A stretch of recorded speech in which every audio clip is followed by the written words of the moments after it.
Jumpa lagi kawan-kawan di Ice Podcast. Salam Ice, Integrity, Care, and Excellence. Excellent. Nah, ini udah deket Natal nih Pak Pendeta. Gimana rasanya sudah dapat vibe-nya? Selamat hari Natal. udah vibe-nya udah mulai terasa ya menjelang Desember. Udah mulai banyak tawaran khotbah pasti Pak. Oh, enggak ada. Belum, enggak ada. Tahun ini pengen lebih khusyuk atau gimana nih? Ya lebih baik khusyuk aja ya.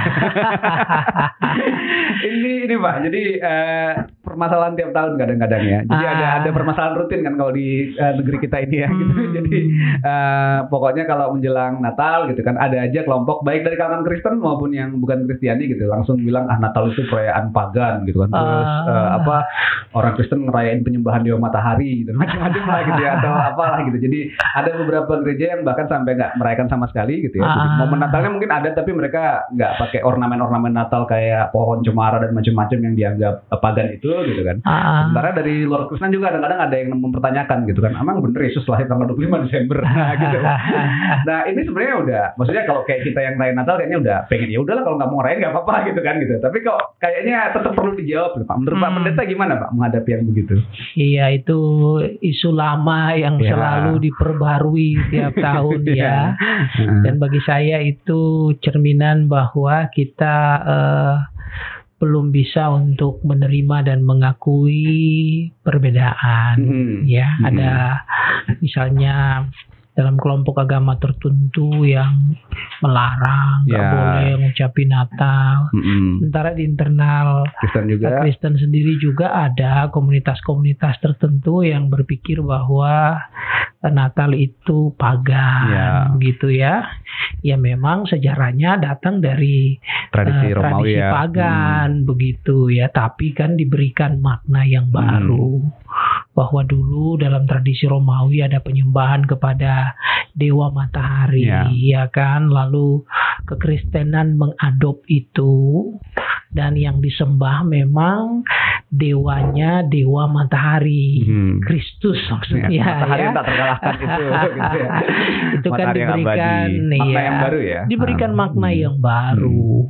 Nah, itu bagian dari proses yang kita sebut kontekstualisasi. Agama apapun di dunia ini menurut hemat saya tidak pernah lepas dari yang namanya kontekstualisasi.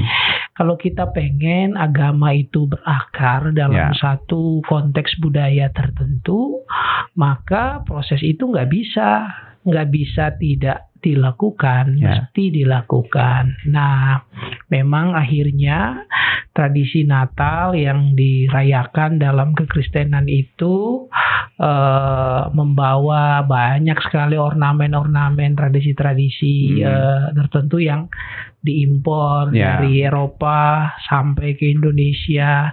Kita punya pohon pisang, tapi kita kemudian pakai misalnya pohon cemara. Ya it's okay aja gitu ya. Itu kan hanya ornamen-ornamen.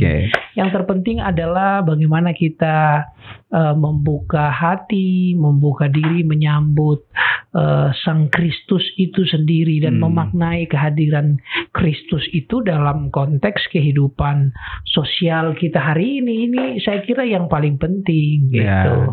Daripada berdebat ini lahirnya 25 Desember atau enggak ya. Ada yang spekulasi bulan Maret, bulan September. Bulan Maret ya, ada yang bilang bulan April apapun itulah Pokoknya dia pernah hadir, dia pernah datang, dia pernah hidup dalam sejarah kita. Itu yang penting untuk kita hayati dan mengapa dia datang, mengapa dia hidup. Nah, itu yang perlu untuk kita maknai secara terus-menerus dalam kehidupan kita. Kalau Pak Pendeta suka diprotes gitu kadang-kadang Pak, kan saya biasanya ada keluarga gitu kan gitu. Terus ada perayaan Natal gitu kan. Dia yang anti tuh. Jadi ngapain gini-ginian gitu kan. Kayak ini Pak. Jadi orang udah pengen senang, pesta atau mungkin apa ya yang katakanlah udah enggak terlalu mempermasalahkan lah mau tanggal ini kan. Kalau kita ada teman ulang tahun kan kita rayain ulang tahun Pak ya. Enggak harus minta akte kelahiran kan ya gitu. Gitu. Tapi kadang-kadang ada yang gitu Pak. Jadi kalau ngadepin mereka seperti apa sih Pak? Dikasih kue mau nggak itu? Kayaknya mau ya kalau dikasih kue. Dikasih kue Dikasih aja makanan udah gitu ya. makan diam. Udahlah, Gitu. nikmati aja. Kasih minuman apa yang ini kalau memang ada apa orange juice atau apa Iya, itu iya. kopi ini kopi Natal ya nggak usah lah digituin aja. Bawa santai aja harusnya Bawa Pak ya. santai aja.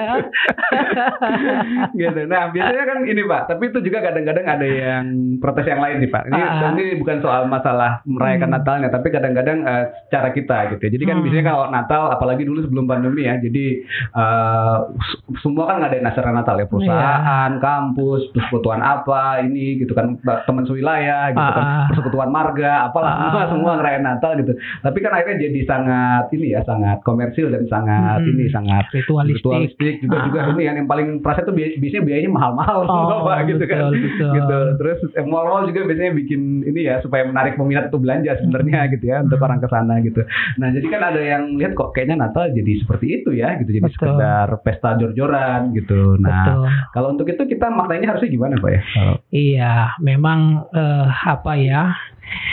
Namanya kalau ada kelahiran kan kita senang ya, kita sambut itu, lalu kita membuat satu perayaan ya, walaupun perayaan itu tidak harus wow, perayaan itu tidak harus mahal ya, perayaan itu tidak selalu identik dengan pesta pora. Nah saya kira ini yang perlu kita bangun terus menerus supaya esensi daripada makna Natal itu yang harus kita hidupi. Natal kan peristiwa Allah berinkarnasi, dia menjadi sama dengan kita, dia berbela rasa dengan kita, dia mau membuat kita yang pantas mati itu untuk hidup kembali ya, jadi menjadi manusia yang sesungguhnya. Nah, saya kira perayaan Natal itu haruslah kita arahkan pada upaya untuk membuat kehidupan manusia semakin manusiawi justru ya. Jadi misalnya bela rasa kita dengan orang-orang kecil. Nah, ini yang harus diperbesar anggarannya ya. Bukan anggaran untuk pesta pora yang diperbesar. Ngundang artis, terus kalau ngundang pendeta, bayaran pendeta lebih kecil lagi. Ini curhat ya, enggak. Tapi kadang-kadang memang gitu ya. Orang saya ingat waktu itu analogi bahwa waktu ada anak bayi yang baru lahir, terus semua datang memberikan kado, pas semua ngumpul gitu kan, ternyata anak bayinya ketumpuk di kado di kamar gitu ya. Jadi melupakan yang esensi bahwa si bayinya sendiri gitu ya. Nah, kadang-kadang Natal mungkin gitu ya, kita sibuk bikin panitia dari bulan September, kadang-kadang udah bikin ya berantem lagi gitu kan, debat konsumsinya apa gitu kan, artis mana yang diundang, pendeta mana yang diundang gitu. Ini ya itu Pak, kadang-kadang ada yang anti juga bukan karena Natalnya, tapi karena kayaknya dia males kayaknya ngikut segala kerumitan dan itu ya. Karena kita terbiasa merayakan Natal itu hanya secara ritualistik, kita identikan Natal itu dengan pesta pora. Nah, ini kan jadi konsumen jadi konsumen dari kapitalisme begitu. Kapitalisme manfaatkan itu kan. Wow. Akhirnya ya kita terjebak di sana gitu, dan siklus ini yang terus-menerus kita ulangi. Nah, menurut saya di masa pandemi ini justru menjadi momen tepat karena itu tadi dibilang di awal tadi ya, saya lebih suka kusuk aja lah ya. Jadi kita menghayati makna Natal dalam masa pandemi ini membuat kita merayakan Natal dengan lebih sederhana ya, lalu kemudian menghadirkan makna Natal itu dalam bela rasa, dalam solidaritas, dalam upaya-upaya untuk mengangkat kemanusiaan kita yang kini sedang terpuruk dalam masa-masa pandemi ya. Nah, saya kira energi kita harus diarahkan ke sana lebih banyak ya, bahwa ya ada sedikit perayaan ya, ngeteh bareng, ngopi bareng di rumah atau dalam komunitas-komunitas kecil ya, oke saja ya, itu juga ada banyak maknanya ya. Iya betul, sukacita itu momen kan untuk kita mengungkapkan juga sukacita kita, kebersamaan kita ya, dengan saudara, dengan teman dekat dan seterusnya ya. Jadi nggak apa ya kita merayakan, tapi jangan sampai pesta poranya lebih besar Ya. daripada bela rasanya, daripada solidaritasnya, dari upaya-upaya memanusiakan manusia. Iya Pak, itu jadi ini ya, karena saya juga sebenarnya kangennya suasana Natal yang gitu Pak. Jadi yang itu ada lagu itu Di kan, kampung ya. jauh di dusun kecil, gitu lagu-lagu zaman Natal. Karena dulu di gereja saya ya di kampung itu memang 25 Desember biasanya kita rayakan dengan makan bersama gitu. Dan Jadi bersama, satu betul. gereja kumpul semua makan gitu. Jadi bukan karena mewah-mewahnya, tapi karena rata-rata biasanya kan anak-anak yang rantau pulang gitu ya. Nah, Betul. terus kumpul keluarga. Jadi ada, karena kita udah cukup kenal semua anggota jemaat, biasanya walaupun pasti ada yang benci, ada yang suka gitu ya. Tapi momen itu yang jadi indah sih ya, karena Betul. lebih daripada sekedar ngasih kado atau yang lain gitu. Tapi mungkin sekarang udah agak jarang Pak ya momen-momen itu. Iya, saya juga rindu ya momen begitu. Kebetulan saya kan juga orang kampung. Ya. Saya orang kampung, merasakan juga Natal di kampung, di dusun kecil itu kalau lagu itu bilang ya. Ya jam 12 malam 24 ya, tengah malam itu biasanya kami berdoa bersama gitulah, lalu kita pergi ke keluarga-keluarga kunjungan ya. Juga kepada orang-orang yang mungkin selama ini kita ada sakit hati, ada masalah betul. Ya. Jadi itu momen rekonsiliasi juga, betul. Kita saling meminta maaf dan seterusnya ya. Lalu selesai dan itu kita kemudian memulai lagi ya. Natal mau mengajak kita untuk kita mulai lagi sesuatu yang baru. Nah, momen-momen di kampung begitu tuh yang saya juga rindu ya. Kalau di sini ya Natal, apalagi kalau sebelum pandemi kan ya, kita hampir setiap hari ada ya perayaannya, gereja apa, persekutuan apa gitu. Nah itu juga soal ya, belum Natal udah pada Natalan gitu ya. Kita masih Advent udah pada ngerayain Natal, selamat Natal gitu ya. Jadi tapi ya itulah ya, kita serba-serbi Natal ya. Natal gitu ya.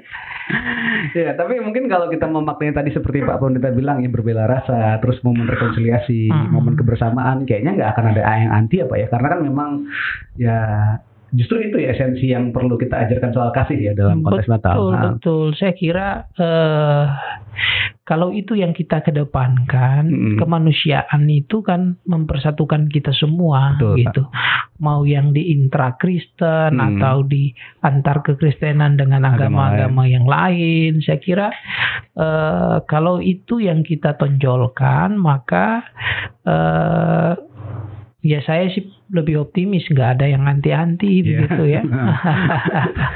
Dan kalau itu yang sering kita lakukan kan akan membuat orang yang tadinya anti kok berpikir lagi gitu betul. Ya.